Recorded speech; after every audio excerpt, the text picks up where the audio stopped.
Hello friends, today's discussion is on the American poet Allen Ginsberg, and he was our contemporary. He was there till the other day, and in the end of the 20th century he had made a name for himself. And there are two things that I would like to share before I request Dr. Richa Bajaj, who teaches English in Hindu College, to take up the topic. Let me make these 2 points and I share them with you and then with Dr. Richa Bajaj, and maybe she would also like to comment on them. One is that Allen Ginsberg belonged to a generation that came much after the Second World War had ended. He was there on the scene in the 1980s, and the entire generation to which he belonged faced this stiff opposition to ideas, stiff opposition to the cause of freedom. And there is a background to Allen Ginsberg, the background of McCarthyism in the 1950s and 60s, and that made the American society at that time completely what's called intolerant, and nobody would talk about the regime, the state, etc. And the young generation felt suffocated, and that suffocation ended with some of the interventions of people like Allen Ginsberg. This is the first point I make and share with you. The second point is that Allen Ginsberg was not just a rage in England, in America, but also in India. He came to India and he was a beat poet, and he would be very shabbily dressed, and he would go to Calcutta, he would go to Banaras Ghats and all those places, and he met most of the young writers of the time in Hindi and other languages. And he came once again later, and then he was very properly dressed. So people were wondering as to what had happened, and that also made news in the newspapers. Anyway, the point that is to be considered about Allen Ginsberg is that he is a poet of humanist protest, and that is what is to be kept in mind, because that becomes a very appealing figure for us in the 20th century. So now I request Dr. Richa Bajaj to take over and make her points. Yes, thank you for adding those very interesting details about Allen Ginsberg, the poet that we're going to discuss today. You're right that he's there throughout the 20th century. His dates are from 1926 to 1997. So you can see that he's very much a part of this 20th century milieu that we understand. And 20th century has been a very a kind of a century that has its tumultuous, I'd say, because there are so many happenings and so many things, decolonization as a process, the 2 world wars. I mean, in the history of mankind, you've seen this kind of large scale violence for the first time in the 20th century. So the development of technology, to an extent that it becomes unbelievable. So I think all those developments take shape only in the 20th century, this kind of escalation of life itself. You couldn't imagine.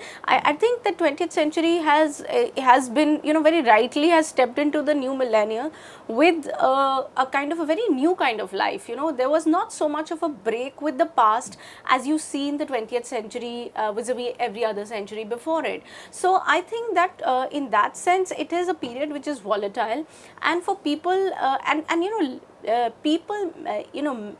I think the intellectual strain is very strong in the 20th century. People have realized that, already in the 19th century, people have realized that God's not going to come to their rescue, and that they need to be, and the whole idea around God is also reshaping itself into some kind of a power maybe, or just renewed strength in mankind. So I think the 20th century has to reformulate all the ideas about itself, about humankind, about life, yet again.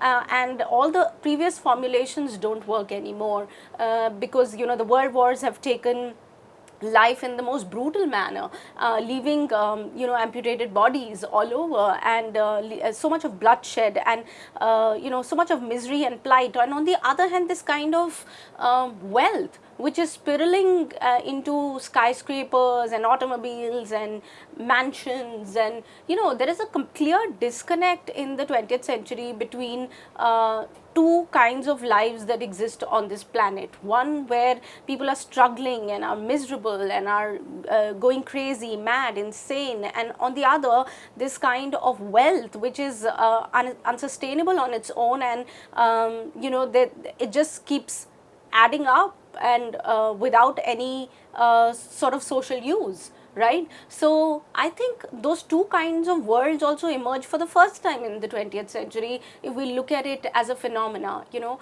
where even if there is a middle class that has come to the fore, there are very stark defined categories of the rich and the poor in the 20th century all over the world. And this has created this kind of instability and led to large scale frustration in a place that is probably the root of it all, and that is United States of America. This is the place that saw unprecedented growth, the American bubble. It saw the puncturing of that bubble in the form of the Great Depression of 1929, and leading to joblessness, frustration, anger, and all of that. And again, coming up to a particular level during the 1940s, when the entire world was engaged in a war. United States managed to stay out of the Second World War, out of the war for a very long time. And that was the reason why, and it entered towards the fag end, really. So it managed to clear itself of all the baggage that comes along with the wars. So I think in a way it is a country which is economically strong, militarily strong, and therefore has become a leading nation at the time. So this is the country that has seen so much of it, so much this sharp decline in this, this crash of Wall Street, the crash of the stock markets, leading to complete frustration and joblessness, and then rising to become again a kind of a superpower, in terms of science, technology, weapon, ammunitions, etc. And what is the life like? What is life like then in a country like that has seen so much? And how do poets, sensitive writers react to this kind of a situation? How do they respond to it? So, and we have to understand what kind of culture are we also talking about, when we move to the 1940s and 50s, and particularly the 1950s, because that's when you have Allen Ginsberg's writing his major works such as Howl or, A Supermarket in California. Those are the kind of works that you see him writing, right? And you find that 1950s, you can see already at one level, you can see the onset of different kind of music, movies, the not social media, but mass media of the print media, along with, television is now available, is there in every other household. So, music has changed. It's more the rock and roll feel and the kind of icons that have come up, fashion icons. So, it is that kind of glamorous world that you see taking shape in, and fancy automobiles, that's the kind of world that you see. But on the other hand, you also have these suburbs where there is, where there is poverty, where people are, homeless. So there is this kind of a divide that was very visible in America.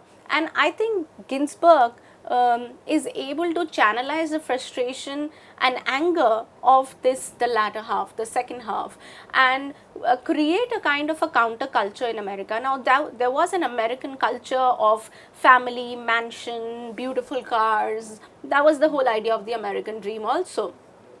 And that culture was revived after, the country was recovering from the Depression years in the 1930s. And in the 1940s, it had again established itself as a kind of a power vis-a-vis every other country that was falling off, because one, they were losing their colonies, and so they were no more that kind of imperial power that they used to be once. Take Britain, France, and others.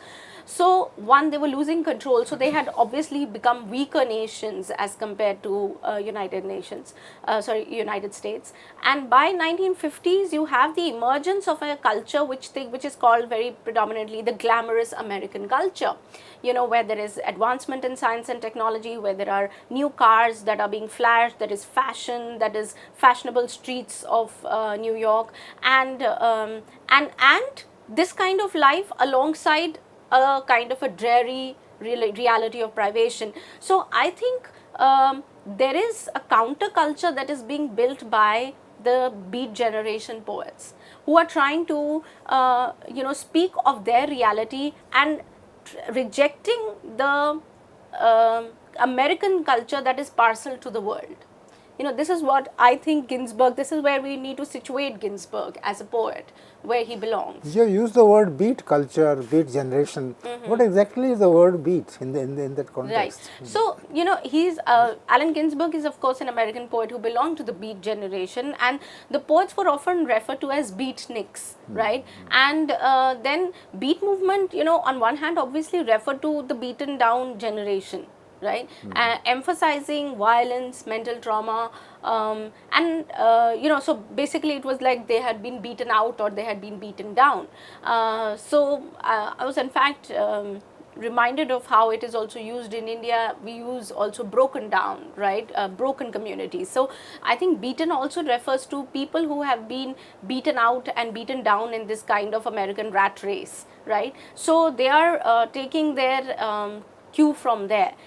So there is that reference, but I think also there is also a reference to the beat or rhythms of life, so it can be interpreted from both angles. Of course, Kerouac, who first is known to have coined probably the term beat, he implied the down and out poets, he called themselves, and when we speak of beat poets, we are talking about Allen Ginsberg, Jack Kerouac, or we are talking about William Burroughs or Gary Snyder. These are the poets that we are talking about, and these people seem to be talking about life from the point of view of the marginalized, basically, life from the point of view of poets who have been left behind in this race of life. So these writers actually questioned the very political position of America in the world scenario and the state of life and culture that was being promoted within the country. That you all must you must work hard and gain wealth, right? The free market economy. So they were questioning the very state of life and culture that was being promoted in the country, that you must work hard to get for yourself a car and a mansion and a wife and have children.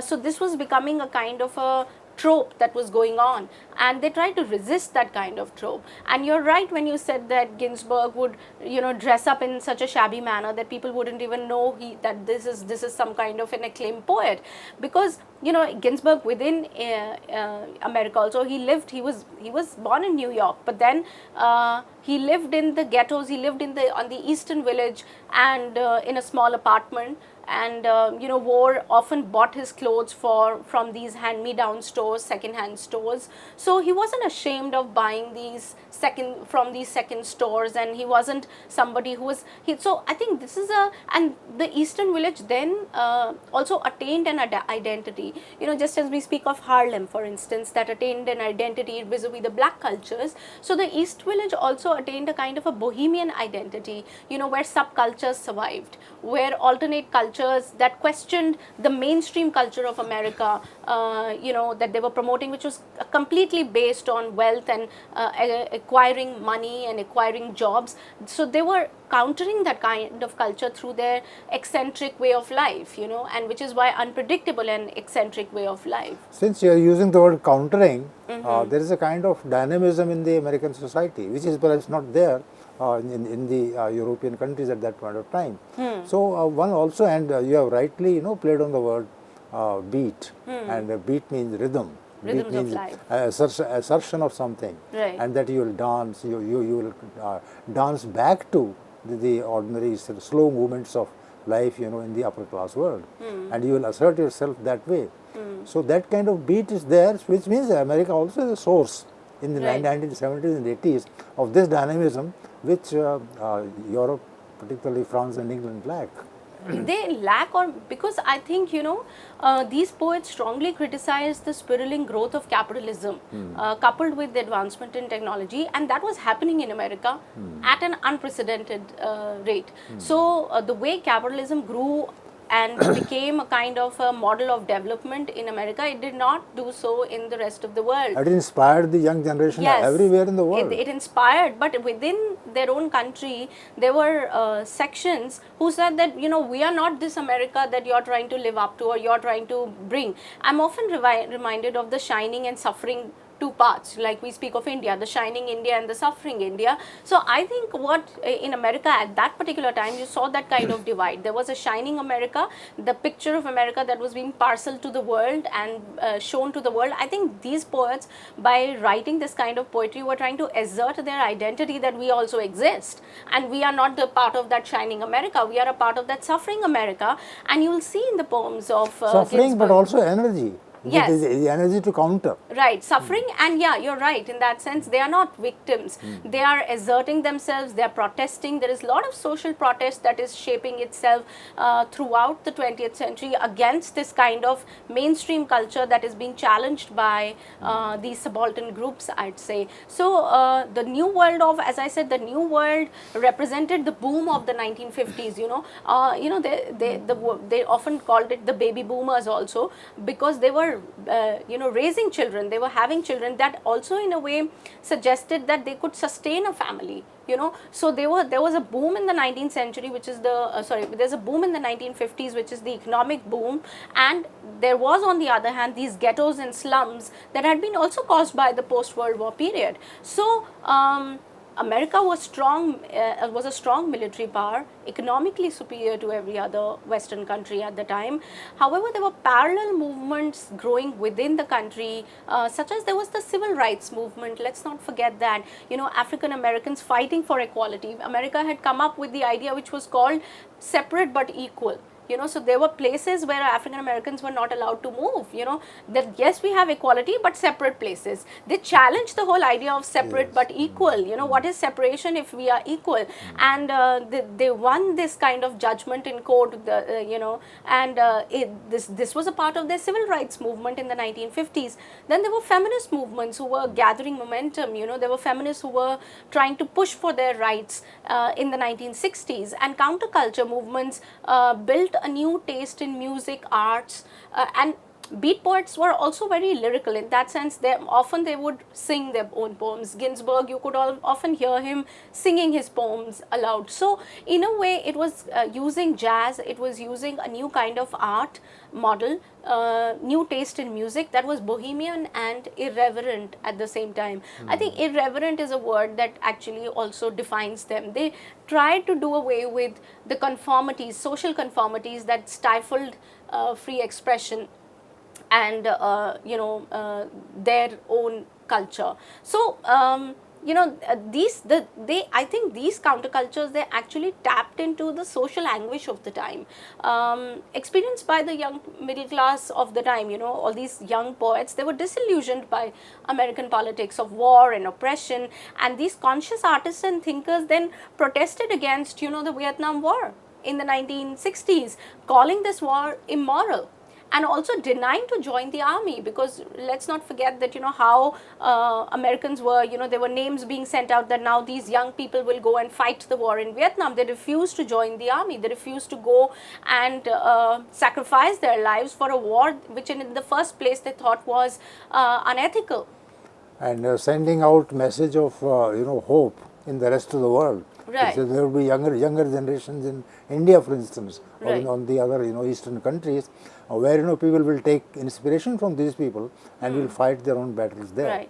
Also, there were alongside these groups which were fighting in the 1960s. There were groups that were fighting for sexual liberation also, trying to choose the partner that they wanted to live with. So I think that is also a part of, so all these counter movements were taking shape simultaneously in the 1950s and 60s, which in a way I think is the dynamic that you speak of, the American dynamic. It is not a linear one-way traffic as we speak of America as a capitalist country, but there were counter movements that were taking place and writers registering their protest through the kind of social poetry that they were writing. And Ginsberg was one, he was an icon of such a culture. So he was also influenced actually by the works of Walt Whitman, and Walt Whitman's romantic style appealed to him. He added his bohemian projections to it, but he was influenced, it's not like these people are also anti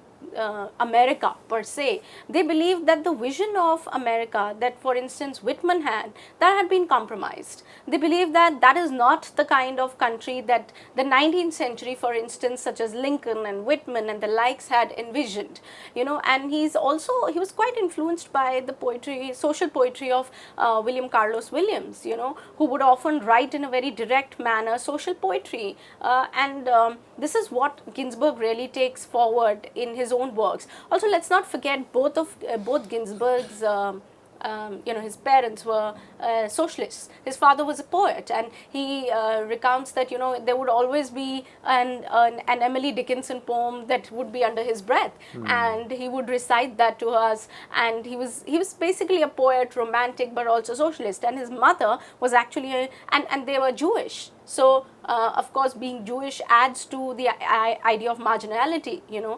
Somehow all Jewish writers seem to be writing good stuff in America and elsewhere in the world. So, I think his mother was a member of the Communist Party. So, obviously, he grew up in an environment where social ethos or social contribution was seen as important. But he also mentions that I looked at both of them, one poet and one protest person in the house. He said I looked at both of them skeptically, and I did not entirely adhere to either of them. So I think, which is why he also is not a poet you can rigidly put him in any category. If he's for sexual liberation on one hand, then he's very much into spiritualism and Eastern religions. He was an avowed Buddhist. So as a Buddhist poet, he was very anti-war, right? Because he believed in the idea of peace and also in the idea of spiritual powers that could